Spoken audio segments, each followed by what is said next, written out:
Welcome to Building My Legacy podcast. This podcast is designed for leaders and entrepreneurs who want to leave a legacy and will provide strategies that focus upon key elements for legacy creation, determining your desired impact and its benefit, increasing your legacy's reach by engaging key stakeholders, planning, prioritizing, and executing. Here's your host, Dr. Lois Sonstegard. Welcome, everybody, to today's Building My Legacy podcast. I have with me today Michelle Bernard. She is interesting because she is fascinated by cultures and by the influence that cultures can have on us, and then, of course, what we can contribute in return. And one of the things that she does is to work with women in leadership, particularly who are looking at using their international experience in business. So those of you who may be in the expat world and looking at what's next in your life, Michelle may be a great resource for you. So Michelle, tell us a little bit about your journey, what got you into this, and part of what your next steps are going to be in building what you're doing. Definitely. Well, thank you, Lois, for having me on the podcast today. It's a joy to see another fellow Minnesotan of mine and also just connect with you and hear a little bit about your leadership skills and the years that you've had. So thank you for having me, first and foremost. And like you said, I'm a leadership coach, and I love other cultures. That really began from a young age. I grew up in Minneapolis, Minnesota, and we have about, I don't know the exact number, but over 100 different people groups just in Minneapolis, which is so exciting to me. And I loved growing up and seeing people that seemed slightly different than me or completely different. And I just had a very curious mind and wanted to get to know what made them different. And, even down to how this food tastes different and it smells different than what I'm used to. I wonder what's special about it to them. So it really began from just a place of curiosity and wanting to know more about other people's stories and culture from a very young age. So that's how I got involved in a passion for culture and a passion for listening to people. So you lived in Cambodia for a period of time, and so that's a very different culture. What were some of the things that you learned, and what was it about that experience that really drew you into wanting to work at the international level? Definitely. I did an academic internship in Phnom Penh in Cambodia when I was in college, and I was studying culture in college. And so it was a lot of focus on language study, ethnographic research, learning about the culture, and doing some research on a specific aspect, which I actually did on expat women living in Cambodia. And just down to the basics of what are you observing in culture? What are you observing that clashes with your home culture? And also, what are you learning that you really love and cherish about this new culture? So for me, that was learning about Cambodia. And one of the things I remember that just really blew me away and I loved and grew to really admire and want to bring home with me was their respect for elders. Living in Cambodia, you see that all over in daily life, just such an utter respect for their elders and for the senior citizens that I really loved and wanted to see happening more in my hometown and more back home. So that was one aspect of the Khmer culture that I just really grew to love and admire about them. That is true. It's so true of Asian cultures in general. Tell me, when you work with expats, what have you observed? Are there challenges? What is it that draws you to them to look at? How do you help them with that next chapter in their life? Definitely. Yeah, I think a lot of expats go in with amazing expectations that there's going to be adventure, that's going to be new and exciting, which is all true. But some experience a longer honeymoon stage of excitement and enjoyment in that than others. Mine was kind of a fast honeymoon stage where arriving in Cambodia, it was exciting and new, but it quickly faded into the frustrations and feeling overwhelmed. So I really grew a heart for expats and just helping them navigate through the different stages of culture shock. And also, how do you continue to thrive in this culture in the midst of experiencing frustrations, missing home, just culture shock in general? There's so many things that you go deeper into with that. And so it was kind of my own experience living in Cambodia that really drew me to develop a heart for expats, and especially expat women, if they are going with their husband for a job, or if a job takes them overseas, or just wanting something new and fresh. It's challenging and exciting at the same time.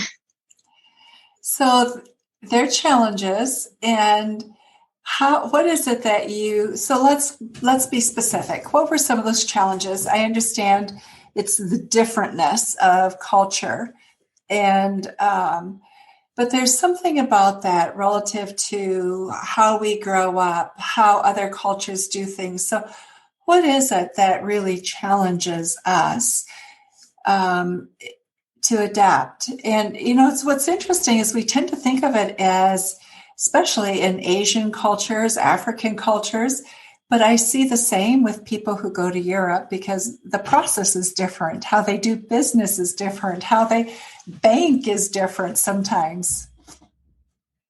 Yeah, definitely. I think from my experience and what I also observed just talking with expat women is a lot of the challenges were in just basic daily interactions, like going to the market. If you chose to go to a market that was more authentic to the Khmer culture rather than more of an Americanized or westernized grocery store, there was a lot of challenges just simply navigating through the market, speaking in a local language, or if you don't know the local language, just trying to communicate using hand gestures or whatever you can.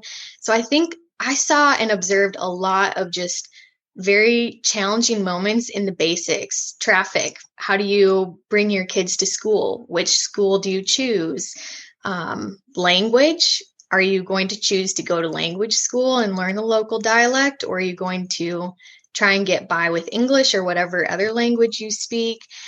Cooking. All of a sudden you have to learn how to cook with different equipment or in a different environment, depending on where you live, of course. And just the daily things really start to wear on you. So I think that's a huge, huge struggle and challenge that I encountered and also saw with other women and the men living there as expats too. And community. I think that's a big piece as well, is leaving your home and having that familiar aspect of you kind of know the culture and you know how to interact. And now all of a sudden it's very new, very fresh. And even if you have a pocket of community from maybe your home country or one that's similar, there's still going to be challenges of interacting with the other people in your community too. Right. It's a great challenge. It's exciting, but also frustrating too. So what are some of the things that you've done to help people navigate this process? Because you're right. I think people can either kind of bury their heads in the sand and count the days, or they can see it as really a life experience from which they can grow and stretch. So how do you help people move through that? What are some of the things that you help them to focus on to shift? Yeah, definitely. That's a great question. With some of my coaching clients, what I go through is a wheel that has different sections of what they're experiencing more than likely when they move abroad, whether that's the language piece or community or staying connected to their home culture and loved ones back home. Really, whatever it might be, are they having fun, like recreation, doing things they enjoy, exploring new hobbies or something that might be a new adventure for them, just things that are really important to them and are just basic that people need, whether that's community or just exploring something new. And so I'll go through those different sections and the different options and then have them kind of rate on a scale like how they feel they're doing in each section. So if they don't know any of the language and they really have a burden and desire to know the language, maybe they rate themselves at a 2. when their goal would be to be at a 6 the next month. So then we would take them through the steps of practically, what is your next step? What do you need to do in order to keep that moving higher? And it's not necessarily about all having perfect 10s, because life is not perfect and you're not going to be scoring perfectly in every section, but really just what are the practical steps and how can we get you to move forward in the ones that are most important to you? And then also reprioritizing them too. Maybe for 1 month, having recreation isn't going to be as necessary and a bigger priority than finding rich community that you can do life together with and really just have that commonality of living the expat life together, or finding a local friend too. That's so important to know and understand the culture as well. So that's one aspect that I do to really help them walk through and navigate the different challenges of culture shock. So one of the things that I found when I was living in Japan is that a lot of people don't know how to connect with local people. There's a fear of it, I think, partly because it's a new experience and language often is a barrier. But it's also knowing how to reach out. So how do you help them with that? Yeah, definitely. That's such a great question. I think the biggest key would just be approachable and a humble learner. Because when you're entering into a new culture, you're going to make mistakes, whether you want to or not. It will happen at some point. So really just being a humble learner and going in with the attitude of, I'm here to learn from you. And I want to be a friend, or just coming in with that humility and not barging in and saying like, I've got it under control, my culture is better than you, but really just being approachable, I think, is a big piece. And I remember living in Cambodia, I could not get my gate unlocked and I was using the right key. I knew it, and it was just jammed and it was not working at all. And so I remember some of my neighbors were standing at a short distance watching the whole thing, and they kind of kept on looking over like, I wonder if she's going to ask for help or if she's just going to try and do this on her own. And so after a little bit, I was just, this is an opportunity to humble myself, to walk up and ask for help. And we became good friends after that. I got to know them. I met their daughters and helped them one time when their chickens escaped. And so it's just a really great opportunity for me to approach them as a humble learner, saying, I don't have it all figured out. And right now I really need your help as a local, because it was a specific lock that they knew how to turn a certain way that I just didn't know at the time. And so I think that would be my first piece, is just approaching as a humble learner. Yeah. Humility is huge in so many different ways, isn't it? And we can get through so much if we can just check our ego at the door and be ourselves, our natural selves. But I think many times, especially when we're in a foreign place, we think that we need to be somehow bigger than life. And sometimes we're treated that way. And so we feel that way even more so. Where do you see your work with your coaching going next? Yes, I have always had the dream of living abroad myself. And so Cambodia, it felt like a 5-month taste of that, but it was only just a matter of tasting it, because I knew I wasn't going to be there, a longer term. And so that's been a dream of mine since I was a young girl, to really move abroad and experience the full package of staying somewhere for years. And that's actually what I'm hopefully planning on doing next year, as long as things with COVID are allowing to do. I'm looking at moving to Spain and planning on using my coaching business there to work with expats and then also help women in small businesses too. Wow. Okay. So how have you gotten into working with women in small businesses? It's great, because the two kind of go together in some ways. Or it's a nice merge if you can have expats find a place to help there. But what got you into the interest in working with small business? Definitely. In college, I actually started having an interest in business when I was maybe a junior or senior. And at the time I wasn't studying business, but would go to business seminars and talk with my friends in business classes and just kind of begin to soak in and listen to what does it actually take to run a business? And is this something that I'm wired for or interested in? So it really began just out of a personal interest and kind of testing the waters a little bit to see if that's something that I thought I could do.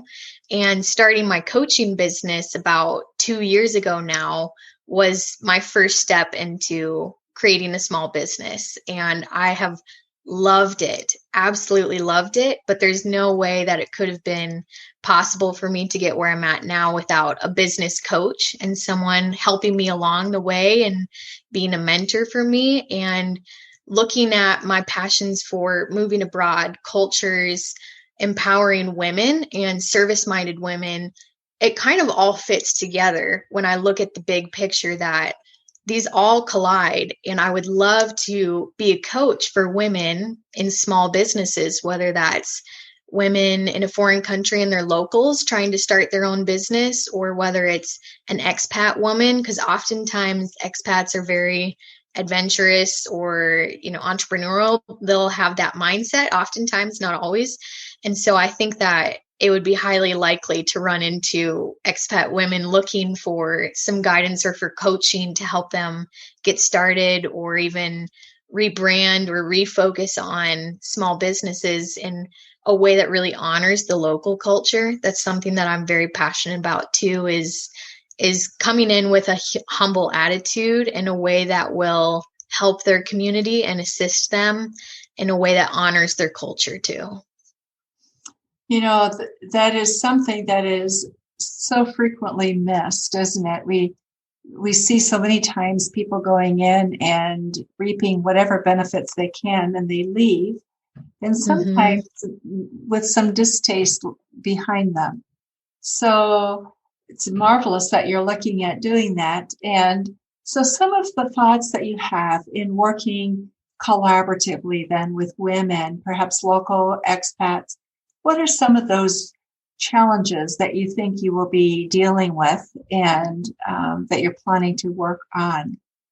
Definitely. I think for myself, just continuing to be a learner, I'm still somewhat new to business, so I have a lot to learn and a lot of resources to really dive into just so that I know more of how businesses operate. And coaching is such a unique business that it's not like an art business where I'd have to learn a lot if I were coaching someone in that field. And so I think just learning a lot and doing some research on my own part. And then also some of the challenges I anticipate having abroad would be the cultural differences, especially if I'm working with local women in a foreign country. I think that would create fun challenges. And I really do mean fun, because it is fun to really dig into coaching questions of, okay, what is important about this specific part of your business? And I'm sure that at times I won't understand why a piece is so important to them, but really just asking those questions. And if they know it, and if they know it to be true for them, that's what will drive them. That's what will motivate them. And so really just stepping back and coming in as a learner, I think is going to be a challenge for me, but a good, healthy challenge. And I'm sure that it will be a challenge at the beginning to just learn and take a step back and observe what does this community need, and the people here know best what their community needs. So really just coming in with an observation of, let's let these locals really make the decisions, and coming alongside and being a coach for them, not necessarily consulting, but more of coaching. Yeah. So I'm excited for that. Yeah, it sounds great. So I'm thinking as I'm listening to you, expats, I've seen expats in so many different arenas. And as I'm listening to you, I'm thinking, what would be the lessons you would like an expat to learn and to get out of that experience that they're having? Because you have the opportunity to shape that, help them shape it anyway. So ideally, what would you like that experience for them to look like? I would love I would love for expats and including myself someday to really just look at the experience as one that's an opportunity to make an impact on others for the rest of your life. You're going to be impacting the people that you're working with abroad. You're going to be impacting your family and friends back home that you're sharing stories with and sharing how your experience has been going. And then the rest of your life, when you look back, like your stories with Japan, you're impacting me on how you share those. And I think it's such a great opportunity that expats have of being storytellers, being really good communicators and storytellers, and really making an impact on whoever they're sharing with, but especially the people that they're passionate about impacting and stepping into leadership roles and guiding others. I think that going internationally provides such a unique perspective that you just learn so much about yourself, so much about the world and how other people operate, that it creates a really great opportunity for you to impact others. So part of what I'm hearing you say is you want to feel significant in your life, make a contribution, leave a legacy. Yeah. This is a route that you can take, right? Mm-hmm. Am I hearing you correctly when I say that? Definitely. Yes. And so for people who really want to leave something behind, this is a great opportunity. There's being thoughtful of it right from the beginning, so you shape it the way you want to shape it.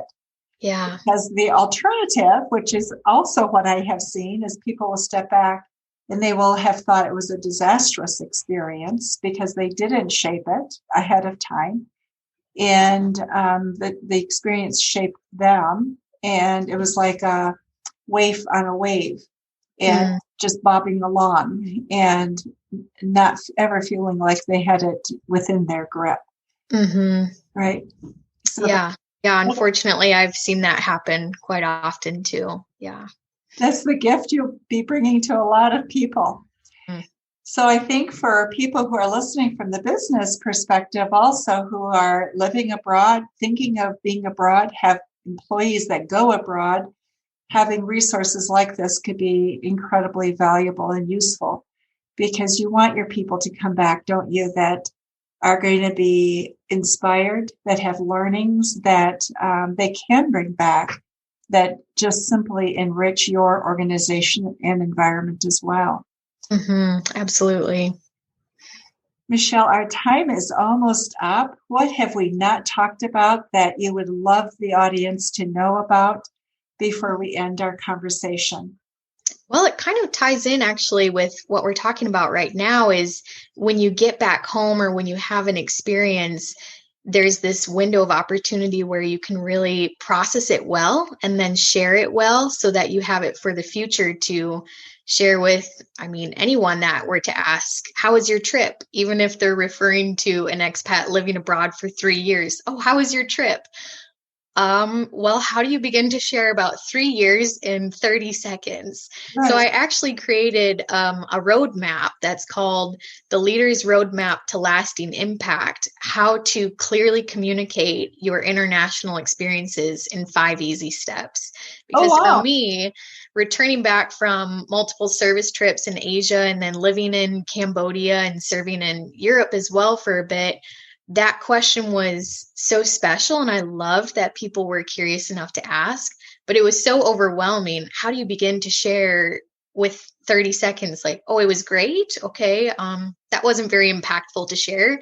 And so I created a free roadmap for people to download that gives 5 easy steps to go through on which stories are important to you to share. Why do you want to share them? Who would you love to share it with? And knowing your audience well enough to know which bridges of your story will connect with them the most, that will create a bigger impact. And then also knowing your timeline. Do I have 30 seconds to share one quick story? Do I have 5 minutes to share a longer one? Or do I even have like an hour to share with family and friends about my trip that was 2 or 3 years, or maybe even just a week trip? And so I created that mainly with the intent of helping people to clearly communicate their experiences from living or traveling abroad. Wow, that's incredible. So, is there a place where people can go to download that? Definitely. You can find that at my website, which is www.olivebranch, and that's spelled out AND.com. And then it's right at the top on the banner. Got it. Okay. So her company name will also be in the show notes as well as her website. So those of you who are interested in getting this information and learning more, especially those of you who are expats and dying to know how to tell your story, this may be an interesting resource for you. Michelle, thank you so much for being with us today and sharing what you have learned and your experience and your dream for making this world a little bit better by having people understand one another better through their international experiences. Thank you so much for having me. It was great talking and hearing a little bit of your story as well, Lois. You are so welcome. And those of you who are listening to Building My Legacy podcast today, thank you for being with us. Please remember to visit our website at www.buildtomorrow.com, with 2 being the number 2, and our social media sites as well, which are buildtomorrow.com. Thanks very much, everybody.